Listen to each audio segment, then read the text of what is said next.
Y bueno, pues voy a ir presentando por orden de aparición. En principio va a intervenir Alicia Rodero, que Alicia es doctora en Geografía e Historia. Estuvo como directora en lo que actualmente se llama el Museo Arcua, el Museo de Arqueología Subacuática de Cartagena, en los años 80, y luego ya pasa al Museo Arqueológico Nacional y actualmente es la responsable del Departamento de Protohistoria y Colonizaciones. Acto seguido continúan Ana Rosa García y Beatriz Mayán. Ana Rosa García es licenciada en Historia del Arte, también es licenciada en Técnicas Audiovisuales, ha hecho un máster de Diagnóstico de Patrimonio, en fin, es especialista en técnicas de imagen. Y Beatriz Mayán es restauradora, es la operadora de la instalación redactiva del instituto, que es la que hace la radiografía, junto con Sergio, que también está aquí presente. Y bueno, ha tenido la doble faceta en el instituto, tanto como restauradora, aparte en el ámbito privado, y luego ya incorporada en el Departamento de Estudios Físicos, junto con Ana Rosa. Y después va a intervenir Pedro Pérez. Es uno de los geólogos que tenemos aquí en el instituto. Tiene una amplísima experiencia en microscopía electrónica y en estudios petrográficos.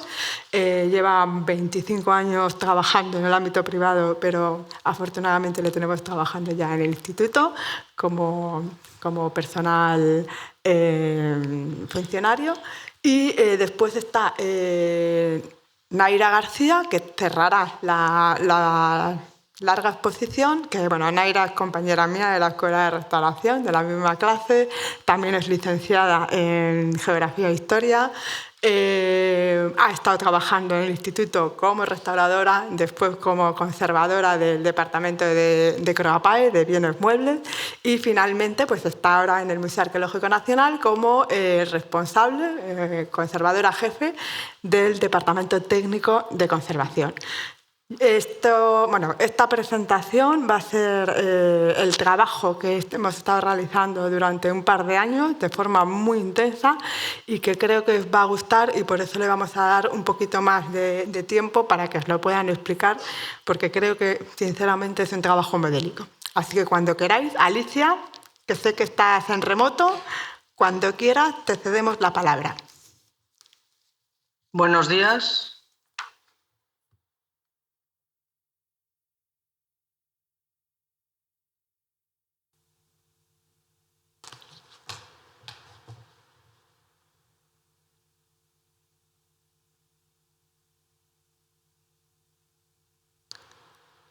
Perfecto. Buenos días. Ya tienes la ponencia, ya puedes empezar.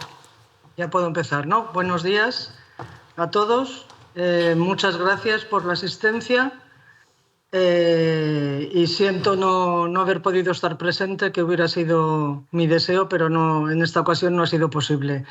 En todo caso, voy a empezar explicando quiénes son las damas y su historia de acceso, cómo llegaron al Museo Arqueológico Nacional y cómo las hemos ido tratando a lo largo de los años en las distintas museografías.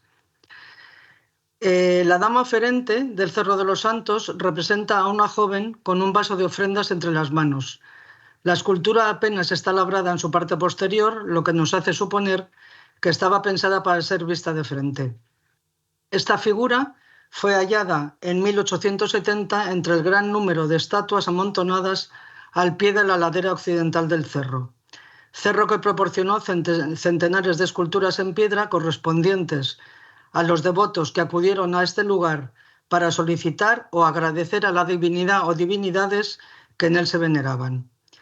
Desde 1830 se habían recuperado diferentes esculturas de manera esporádica, pero no fue hasta 1870 cuando se recogieron un gran número de piezas por Vicente Juan y Amat y por el administrador de la finca, con el asesoramiento de los padres escolapios de Yecla.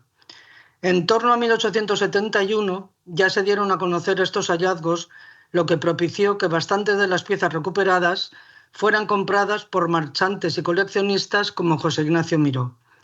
En 1871, el MAN compra las primeras 50 esculturas a Vicente Juan y Amat. Y en enero de 1873 se compra al anticuario José Ignacio Miró un lote de piezas revisado por el responsable de la sección del museo, Juan de Dios de la Rada, a petición del director del momento, que fue Antonio García Gutiérrez. Su decisión fue rápida debido a la calidad de las piezas y a la presencia entre ellas de la conocida dama oferente. La Dama de Baza es una escultura esculpida en un bloque de piedra. Representa una dama sedente en cuyo interior se guardaban las cenizas de la difunta.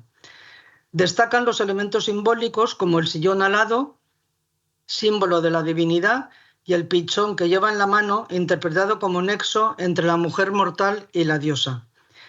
El hallazgo dentro de la cámara subterránea con su ajar y en su contexto proporcionó un gran avance para el conocimiento del mundo funerario ibérico. Su ingreso en el museo estuvo marcado por una cadena de pleitos, recursos y sentencias que la llevó a primera línea de la prensa durante 10 años, y no solo por su importancia como hito cultural. Intentando resumir al máximo esta cuestión, el Cerro del Santuario, lugar del hallazgo de la necrópolis de Baza, era propiedad de don Antonio Lorente. En 1970, don Pedro Durán Farrell compró el cerro, salvo una franja que el señor Lorente se reservó. A partir de ese momento, el permiso de las excavaciones se concedía al señor Durán, quien además corría con todos los gastos, siendo el director de los trabajos de campo el profesor Presedo. Tanto la Ley de Excavaciones de 1911 como la de Patrimonio Artístico Nacional de 1933 concedían al señor Durán la propiedad de los objetos hallados, salvo que el Estado los declarara de utilidad pública y pasaran a su titularidad previa indemnización. Tras el hallazgo de la dama en julio de 1971, en septiembre de ese mismo año, la Dirección General de Bellas Artes dictó una resolución para que la pieza fuera depositada en el Museo Arqueológico Nacional. Aunque la dama apareció en la franja de terreno propiedad del señor Lorente, tanto él como el señor Durán se declararon dueños de la escultura. Incluso este último dona la escultura al Estado y renuncia a la indemnización que le correspondía. La denuncia de Lorente, tanto a Durán como al Estado, provocó un rosario de recursos y sentencias hasta que en marzo de 1976 el Tribunal Supremo hizo una primera sentencia. En noviembre de 1976, como consecuencia, se dicta la orden para que se designe una comisión y se tase el valor de la dama. Finalmente, la escultura quedó tasada en 450.000 pesetas, correspondiéndole 225.000 al señor Lorente. Se volvieron a desencadenar otra serie de recursos y pleitos al Estado por parte del señor Lorente, que no aceptaba esta tasación, pues se había dicho que la comisión tomó como referencia del precio pagado por la dama de Elche. En febrero de 1987, el Tribunal Supremo anuló la anterior valoración y se tasó nuevamente en 30 millones de pesetas. La dama de Elche. Busto de figura femenina engalanada como personaje de alto rango. El orificio posterior sugiere su uso como urna funeraria, al igual que la dama de Baza, aunque no se conoce nada de su contexto. Como de todos es sabido, la dama apareció en la Alcudia de Elche de forma casual el 4 de agosto de 1897. Sin entrar en los pormenores de por qué o cómo se vendió, lo cierto es que la dama estuvo en la casa del doctor Campello, dueño del terreno donde fue hallada y por tanto dueño de la dama, en donde se hicieron las primeras fotografías de la misma. A Pedro Ibarra Ruiz, arqueólogo, cronista y archivero de Elche, se debe la difusión del hallazgo. Avisado por él, el arqueólogo francés Pierre Paris, en cuanto vio la pieza, envió la noticia al Museo del Louvre, y como jefe de Departamento de Antigüedades Orientales, el señor Husset, conocedor de la cultura ibérica y más concretamente de la escultura del Cerro de los Santos, precisamente él era el que había puesto en duda la autenticidad de esas piezas, se retractó en su momento y a continuación se aceptó la compra de la dama. El banquero Noel Bardac fue quien realmente compró el busto, donándolo posteriormente al Museo del Louvre. Firmado el contrato de compraventa, la dama salió el 30 de agosto para viajar en barco desde Alicante a Marsella y desde ahí a París. A pesar de que, según Ramos, siempre se ha dicho que la dama fue ofertada por escrito al Museo Arqueológico Nacional, entre otras instituciones, en el archivo del museo nunca ha aparecido esa carta. Durante unos 30 años se mantuvo la idea de que la dama volviera a España. Al propio Pierre Paris le parecía una buena idea. La vuelta tenía que ser a la casa de Velázquez, de la que era director, según recoge la prensa de 1928, y en cuyo despacho se exhibía una reproducción de las realizadas por Ignacio Pinazo. Este escultor fue el que realizó el modelado en el Museo del Louvre en 1908, del que luego se harían diversas copias en el Museo de Reproducciones Artísticas de Madrid, entre otras la que se exhibió en el museo hasta el ingreso de la auténtica.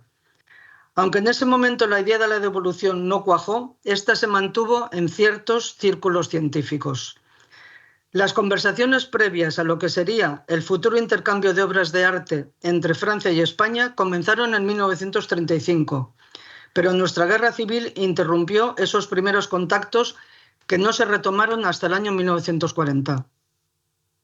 En el mes de noviembre, el Consejo de Ministros autorizó al director general de Bellas Artes, el marqués de Lozoya, a que prosiga de manera oficial las conversaciones, momento en el que se cierra la lista de las obras objeto de intercambio que se firmaron en diciembre.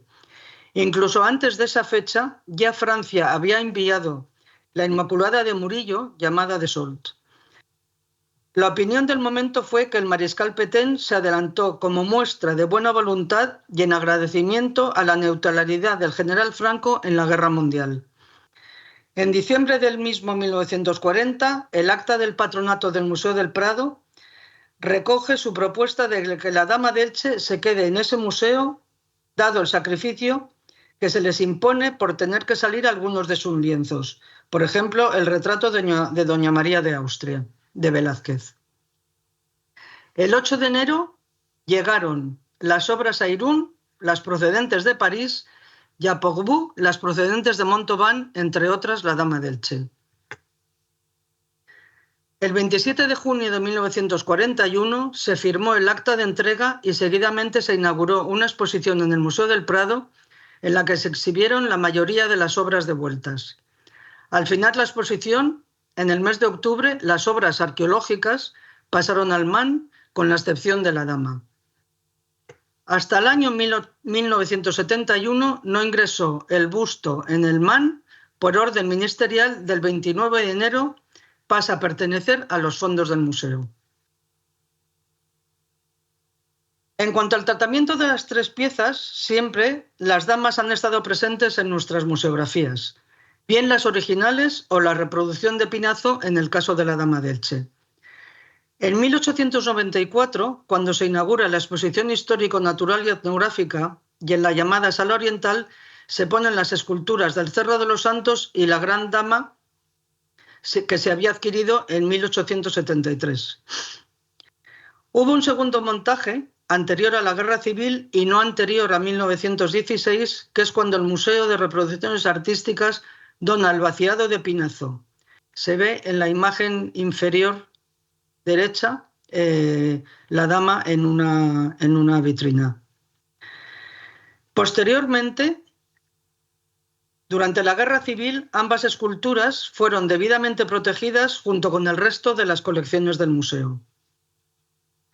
Entre 1940 y hasta 1951 se montó el llamado Museo Breve, inaugurado por Blas Taracena, en el que no se pudieron exponer gran parte de las colecciones por falta de recursos económicos y porque parte del espacio se ocupaba por otras instituciones, como la sede de la Junta de Incautación y Protección del Patrimonio Artístico. Como no podía ser de otra manera, ambas esculturas se pusieron de una forma prominente junto a la Bicha de Balazote o la Leona de Baena, entre otras piezas. Este montaje, desde luego, duró más de lo que estaba inicialmente previsto. Siendo ya director don José María de Navascués y siguiendo los requerimientos del director general de Bellas Artes, el mandato fue montar todas las colecciones con el menor costo posible. Aunque el director no estaba de acuerdo con este encargo, así lo realizó, sin dejar nada en almacenes. El objetivo era contar con un museo en funcionamiento para la celebración en Madrid del IV Congreso Internacional de Ciencias Prehistóricas y Protohistóricas en la primavera de 1954. Los elementos museográficos, a pesar del pequeño presupuesto, fueron casi totalmente renovados. Se construyen vitrinas nuevas, que se las hace estanca al polvo. Se fabrican con listones de madera atornillados que sujetan los cristales, suprimiendo las cerraduras y las bisagras. Como soporte de las piezas, se introducen materiales plásticos. Se ofrecía información complementaria en cartelas, aunque aún no existen carteles generales de salas o vitrinas. La escultura se expuso toda. La Dama del Cerro incluso cambió su ubicación. Desconocemos el motivo y la reproducción de la Dama de Elche también se expuso de manera destacada. En la década de los años 70 comenzó la gran renovación del museo por parte de Almagro, que permitió ampliar la superficie expositiva, buscando favorecer la visibilidad de las colecciones, reduciendo ampliamente el número de piezas expuestas. La Sala de Escultura Ibérica siempre tuvo una gran importancia en el discurso del museo, pues así lo merecía, dándole un lugar destacado al vaciado de la Dama de Elche junto con la Dama del Cerro de los Santos. Como ya se ha indicado, en el año 1971 se incorporó el busto ilicitano y pocos meses después la Dama de Baza se instaló sin cubierta alguna para posteriormente cubrirla para proteger su policromía y su estado de conservación general. Posteriormente, en el año 2005, se inauguró la Sala de Escultura Ibérica para casi con las mismas piezas poder ampliar los contenidos. Finalmente, en el año 2014 se inaugura la reforma integral del MAN. En el caso de Protohistoria y Colonizaciones, se decidió no exponer por principio toda la escultura ibérica junta, sino incluir cada pieza en el desarrollo del discurso expositivo. En el caso de la cultura ibérica, se expone en primer lugar los hábitats, los poblados y la cultura material hallada en las viviendas. En segundo lugar, se tratan las necrópolis y los ritos de enterramiento. Y en tercer lugar, la religión y su plasmación en los santuarios. Por ello, en la sala 11 de nuestro recorrido, junto con otras esculturas que estuvieron presentes en los cementerios ibéricos, se expone la Dama de Baza con su ojar explicando toda la simbología de este enterramiento. En la sala 13 aparece como pieza destacada la Dama de Elche explicando la dificultad de su interpretación, puesto que no se conoce su contexto, y dando paso, como digo, a los santuarios de los que la Dama del Cerro de los Santos es pieza principal. Muchas gracias. Paso la palabra a mis compañeros de equipo.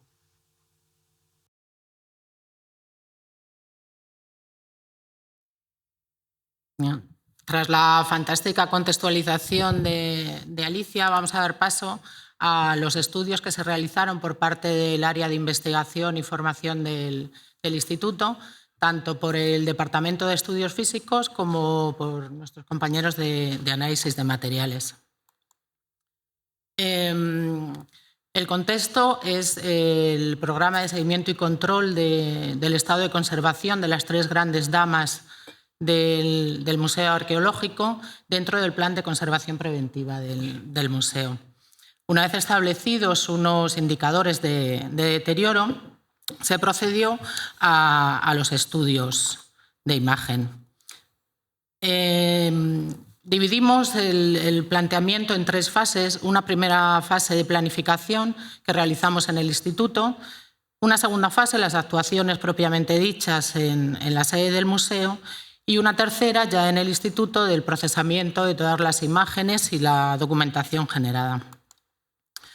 Las técnicas de imagen que se aplicaron en esta ocasión fueron fotografía visible, tanto de referencia, detalle y macrofotografía, fotografía de fluorescencia visible inducida por radiación ultravioleta y fotografía de luminiscencia en el rango infrarrojo inducida por luz visible. En la fase primera, como decía, nos desplazamos hasta No, perdón, en la fase primera se realizó la planificación de los medios técnicos que teníamos que llevar para la actuación y una documentación previa para realizar las tomas de imagen. Medios técnicos como son los equipos fotográficos, de iluminación o documentación con los indicadores de deterioro que nos facilitaron, unos esquemas de iluminación y unas fichas tanto de captura como de las medidas de iluminación. La idea era conseguir una reproducibilidad a futuro de los registros que se obtuvieran. En la fase 2, ya propiamente en el museo, nos desplazamos el equipo de estudios físicos, en ese momento formado por Inmaculada Donate, Miriam Bueso y Ana Rosa García y yo misma, para realizar la captura de las imágenes, teniendo en cuenta pues, muchos elementos como la inclinación de los dispositivos, tanto de captura como de iluminación, para conseguir, como decía, esa reproducibilidad a medio o largo plazo de los registros. Se anotaron los datos de captura, tanto de las cámaras como de los equipos de iluminación, en las fichas que habíamos elaborado previamente. Y una tercera fase del procesado de las imágenes, se obtuvieron más de un centenar de registros y bueno, hay que señalar que el procesado de las imágenes se realiza, pero siempre los registros originales, la RAW de las imágenes, se conservan en los archivos y las bases de datos del instituto sin ningún tipo de procesado. Como decía, se asigna a cada archivo, a cada imagen, una nomenclatura que nos permita un seguimiento y trazabilidad posterior y toda esta documentación se recoge en los informes de actuación, uno por cada técnica y uno por cada una de las damas. Y a continuación nuestra compañera Ana va a desarrollar un poco los resultados que obtuvimos con la aplicación de las técnicas. Creo que en mi caso es mejor que me levante porque tengo que señalar determinadas cosas y creo que es mejor realizarlo desde aquí. Buenos días a todos. A continuación vamos a ver el resultado de la aplicación de las técnicas, como ha comentado mi compañera Beatriz, cuya característica principal es que no requieren de toma de muestra. Esta imagen nos permite ubicar en el rango, dentro del espectro electromagnético, a cada una de las técnicas que hemos empleado. La fotografía visible estaría entre los 380 y los 750 nanómetros aproximadamente. La fotografía de fluorescencia visible inducida por radiación ultravioleta requiere de una fuente que emite radiación ultravioleta a 365 nanómetros. Para producir la luminiscencia que se captura en el rango, como ven ahí, en el rango visible. Para ello, tan solo es necesaria una cámara convencional. Sin embargo, la fotografía de luminiscencia en el rango infrarrojo requiere la necesidad de la utilización de una fuente de luz visible, que la importancia es que no emita radiación infrarroja para inducir la luminiscencia que se captura precisamente en el rango infrarrojo cercano, entre los 850 y los 1100 nanómetros. Necesitamos una cámara especial para capturar este tipo de imágenes. Dentro de la fotografía visible realizamos fotografías de referencia de cada una de las vistas de las damas y también macrofotografías de esos indicadores de deterioro que va a profundizar más adelante nuestra compañera Naira del Museo Arqueológico Nacional. Este sería el esquema de iluminación más habitual, dos lámparas con iluminación reflejada colocadas a 45 grados del plano de las obras. Aquí tienen los equipos fotográficos y de iluminación utilizados. Y cada una de las vistas, en este caso de la Dama Oferente del Cerro de los Santos. Estas imágenes nos van a permitir poder comparar con el resto de técnicas aplicadas, con el resto de imágenes. Entrando ya con lo que son las macrofotografías para señalar esos indicadores de seguimiento, vemos esta, por ejemplo, donde podemos valorar la policromía, una policromía rosada situada en la frente de la dama. En esta otra se trata, si lo ven ahí, una incrustación calcárea. Otra zona de policromía, en este caso en esta zona del cuello. También en la vestimenta de la dama. Algunos depósitos de polvo. Reintegraciones documentadas y costras en lo que es el vaso que porta la dama. Bueno, pues alguna grieta también, ya a la altura de la vestimenta, la parte más baja. En la base, pues algunas zonas de manchas. Y bueno, pues este orificio que también se está monitorizando. En la parte trasera se trata de, sobre todo, esta zona con estos puntos oscuros, los que se quieren también seguir a lo largo del tiempo. En la dama de Baza, como vemos, existen también las tomas de las diferentes vistas. Igualmente nos permitirán comparar con el resto de imágenes. Y lo que son pues la macrofotografía, donde vemos zonas de pérdida, zonas de policromía. Aquí hay algunas zonas de levantamiento, la piedra desnuda, la zona del trono también, este tipo de policromía. Algunas sales depositadas, como ven aquí, en esta parte del trono. Costras anaranjadas, que vemos en esta zona de la vestimenta. Y bueno, pues zonas que nos permiten valorar un estrato que tiene que ver pues, desde lo que es la piedra desnuda, como hemos visto, la preparación, la policromía que tiene la pieza. En esta imagen sería para valorar un poco también esta zona de policromía. En la zona de la pata del trono vemos esta grieta con, bueno, pues hay una reparación, una adhesión. Aquí tendríamos restos de policromía en el trono. Y esta zona que también nos permite ver y seguir la evolución de estas sales. En la dama de Elche, además de las vistas frontal y trasera, perfiles y demás, tenemos una vista cenital y lo que es la base. En la vista cenital se valoran una serie de brillos en esta parte superior, zonas también de desgaste, como ven aquí. En esta parte también habría en los rodetes zona de desgaste. Una diferencia, aquí se puede ver entre lo que es la pátina que permanece y la piedra desnuda, esta pátina más oscurecida de toda esta zona de aquí, y una zona de biodeterioro que justo se ubica en lo que es este recoveco. Bueno, zonas de pérdida que son propias del momento de la excavación, y algunas costras que, bueno, pues en imágenes más cercanas podemos ver, quizá lo pueden valorar aquí, que están levantadas y que hay que observar. En la parte trasera, sobre todo, se trata de pues estratos que tienen que ver con concreciones terrosas, que a veces se confunden con la policromía, de diferentes volúmenes también, costras y algunas otras concreciones más oscuras. La fotografía de fluorescencia inducida por radiación ultravioleta nos va a permitir distinguir entre materiales y sobre todo señalan puntos de interés para la posterior caracterización mediante otras técnicas analíticas, técnicas de análisis químico. La situación del esquema sería dos lámparas, como ya he dicho, que emiten a 365 nanómetros, ubicadas a 45 grados del plano de las obras. La iluminación es directa. Es necesario tomar este tipo de imágenes en una habitación totalmente a oscuras y se utilizan unas gafas de protección, siempre para los ojos. Se obtienen nosotros obtenemos dos tipos de imágenes. Esta con una dominante azul, se trata de colocar también un filtro para eliminar la ultravioleta reflejada. Nos vamos a quedar solo con lo que es el rango visible. Y este otro tipo de imagen, que es más verdosa, porque utilizamos un filtro que corta 520 nanómetros, ya que de alguna forma puede favorecer la visualización de la luminiscencia según las características propias del ojo humano.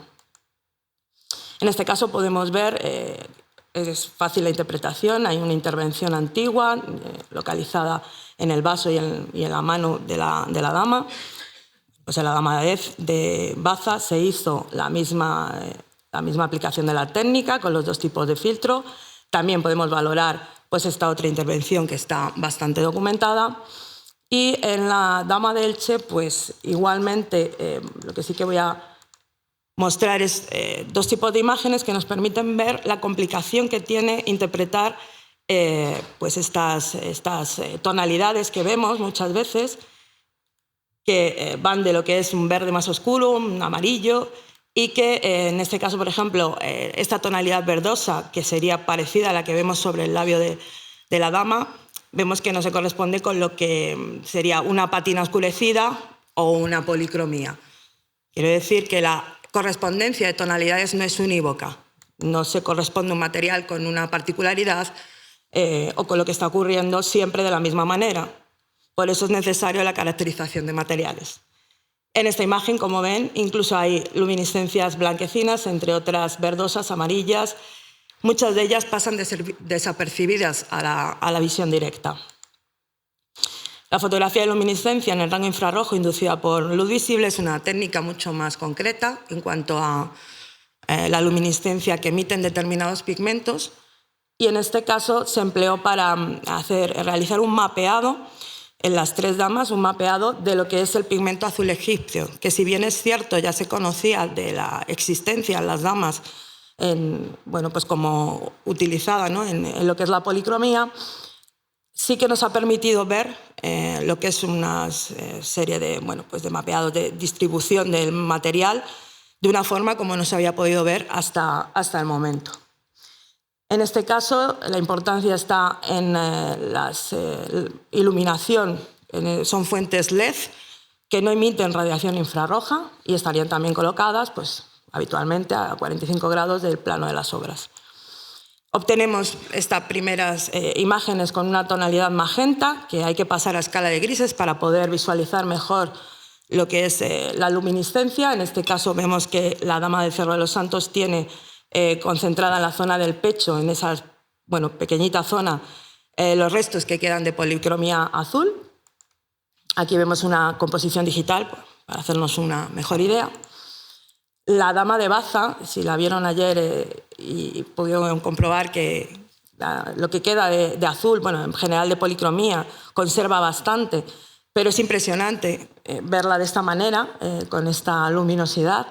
Y además ha dado alguna sorpresa, porque si se fijan, nos ha permitido valorar, aquí hay una línea diagonal y pues hay una zona vertical que se verá mejor quizás en esta recreación de esta imagen. Existe una zona A que hemos determinado, que sería una parte de la vestimenta que iría en diagonal, atravesando el pecho de la dama, y otra zona que iría por debajo de la zona B, del collar, y una pieza que cae en vertical, que hemos llamado zona B. Las hemos distinguido porque pues no tenemos claro si la vestimenta de la dama iría unida desde lo que es el hombro. Pueden ser dos piezas o puede ser que la vestimenta sea de esta manera. Y lo que sí que es cierto es que no se había visto así hasta el momento. Además, teniendo en cuenta esta reciente publicación de 2021 en el que se dieron nuevas aportaciones del color de la dama y poniendo en relación con lo visualizado en este artículo, se menciona la existencia, ¿no?, de una decoración a base de pequeñitas rayas rojas, justo coincidente con la zona que hemos llamado la zona B, o esta zona de lo que es esa pieza que iría en sentido vertical, pues adornada con las rayitas rojas. Evidentemente esto abre nuevas vías a la investigación para poder valorar la indumentaria de las damas. En este caso también pudimos ver que en la decoración de la parte inferior de la túnica de la dama, donde la imagen visible no es evidente, hay una decoración por encima de la franja, o sea, de lo que es el ajerezado que hay como decoración en rojo. Pues habría una decoración en zigzag, como ven aquí, que está recreado, y evidentemente tampoco es posible verlo en la visión directa. La Dama de Elche, cuando vemos el frente, vemos que la localización de la luminiscencia se limita tan solo a esta zona del pecho. Es verdad que ha habido recreaciones, pues en muchos casos con la información que había hasta el momento de la policromía y de cómo podía estar esta dama decorada.